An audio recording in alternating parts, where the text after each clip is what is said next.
నిరాసకస్యాపి నతావదుత్సహే మహేశ హాతుం తవ పాద పంకజం వృషా నిరస్తోపి శిశుస్తనంధయో న జాతు మాతుశ్చరణౌ జిహాసతి.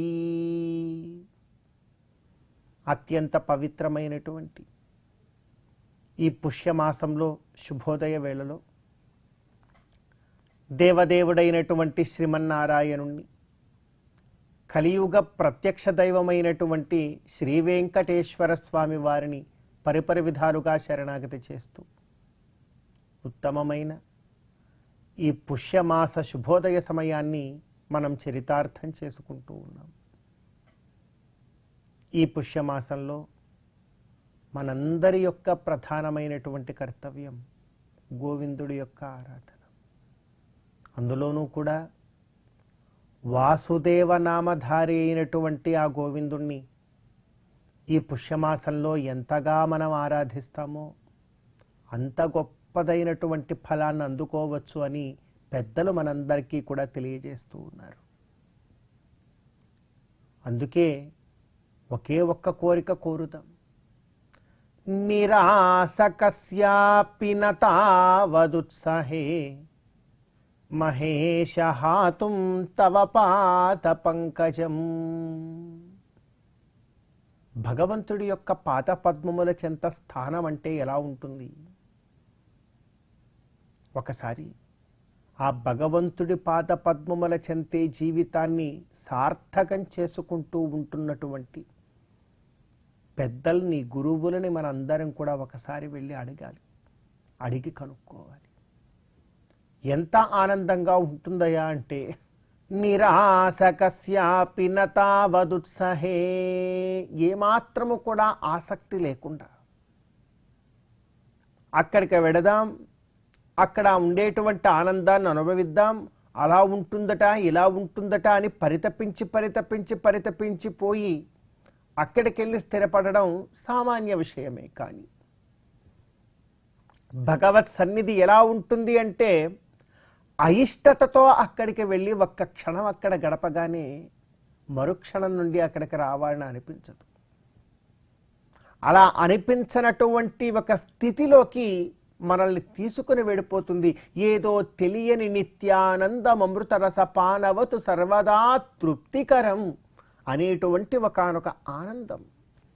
ఆనందో బ్రహ్మేతి వ్యజానాత్ ఆనందాద్యేవ ఖల్విమాని భూతాని జాయంతే అన్నట్లుగా ఒక ఆనందం అక్కడ ఏదో దాగి ఉంటుంది భగవత్ పాద పద్మముల చెంత. ఆ ఆనందాన్ని ఒక్కసారి అనుభవించామా ఇక మరలా తిరిగి వెనక్కి రాలి. అందుకే అంటున్నాం నిరాసకస్యాపి నతావదుత్సహే. ఆసక్తి లేనివాడు కూడా భగవంతుడా నీ పాద పద్మముల చెంతకు చేరుకుంటే మళ్ళా తిరిగి రావడానికి ఇష్టపడడు. అందుకే మహేశ హాతుం తవ పాద పంకజం. అందుకే నేను కూడా నీ పాద పద్మములను ఎప్పుడూ కూడా విడవాలని కూడా అనుకోను మనస్సులో. అందుకే ఎప్పుడైతే నీ పాద పద్మముల చెంతకు నేను చేరుకుంటానో ఆ పాద పద్మముల చెంత ఉండేటువంటి ఆనందాన్ని ఇకపైన జీవితంలో ఉండేటువంటి ప్రతి ఒక్క క్షణము కూడా నేను అనుభవిస్తూనే ఉండాలనేటువంటి ఒకానొక గొప్ప తలంపుని నేను తెచ్చిపెట్టుకుంటూ ఉన్నానయ్యా. అంత గొప్పది ఓ భగవంతుడా నీ యొక్క పాద పద్మములు. అది ఎలా ఉంటుంది అంటే ఒక చంటి పిల్లవాడు తన యొక్క తల్లి ఒడిని కూర్చి ఆలోచిస్తున్నట్లు. వాడికి ఎన్ని గంటల కాలము తల్లి ఒడిలో ఉన్నా కూడా తనివి తీరదు. గంట సేపు తల్లి ఒడిలో కూర్చున్న తర్వాత ఒకసారి మళ్ళీ తల్లి ఎక్కడికైనా లేచి వెడుతూ వాడిని కింద పెడితే మళ్ళీ ఏడుస్తాడు. ఎందుకంటే మళ్ళీ ఎత్తుకోవాలి. ఇప్పటిదాకా నా ఒడిలోనే ఉన్నావు కదరా, బోరు కొట్టలేదా నీకు అని అమ్మ అడిగితే వాడికి నోరు తెరిచి చెప్పడం చేత కాదు. కానీ అదేమిటమ్మా అలా అంటావు, తల్లి బడిలో బోరు కొట్టేటువంటి పిల్లడు కూడా ఉంటాడా ఈ లోకంలో అంటాడు. అంత గొప్ప ఆనందం భగవంతుడి యొక్క దివ్య సాన్నిధ్యంలో ఉంటుంది. నిజానికి ఆ భగవంతుడి యొక్క దివ్య సాన్నిధ్యంలో అలా ఉండగలిగే దానికన్నా కూడా గొప్పదైనటువంటి భాగ్యం, భోగం ఈ లోకంలో ఇంకేది కూడా లేదు. అందుకే ఈ భోగి పండుగ ఈ రోజున, ఈ భోగి పర్వదినాన మనందరం కూడా కోరుకుందాం, ఒక్క భోగాన్ని మాకు ఇవ్వు స్వామి. ఏమిటా భోగము అనంటే నిత్యము నిరంతరము కూడా నీ పాదపద్మముల చెంత నీ నీడలో ఉండగలిగేటువంటి ఒక్క స్థానం ఇవ్వు చాలు, మరేది కూడా వద్దు. భోగ పర్యంక షాయిన్ అంటాం కదా భగవంతుణ్ణి. మరి ఆ భగవంతుణ్ణి మనం ఇదే కోరాలి ఈ భోగి పండగ రోజున.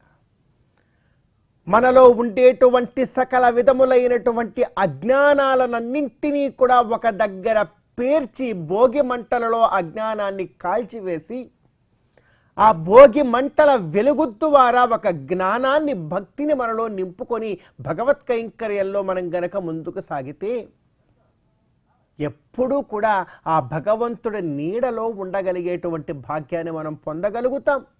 అప్పుడే భోగిన్, సకల భోగములు ఉన్నటువంటి వాడు, అలా మనం అందరం కూడా అవగలుగుతాము అంటున్నాం.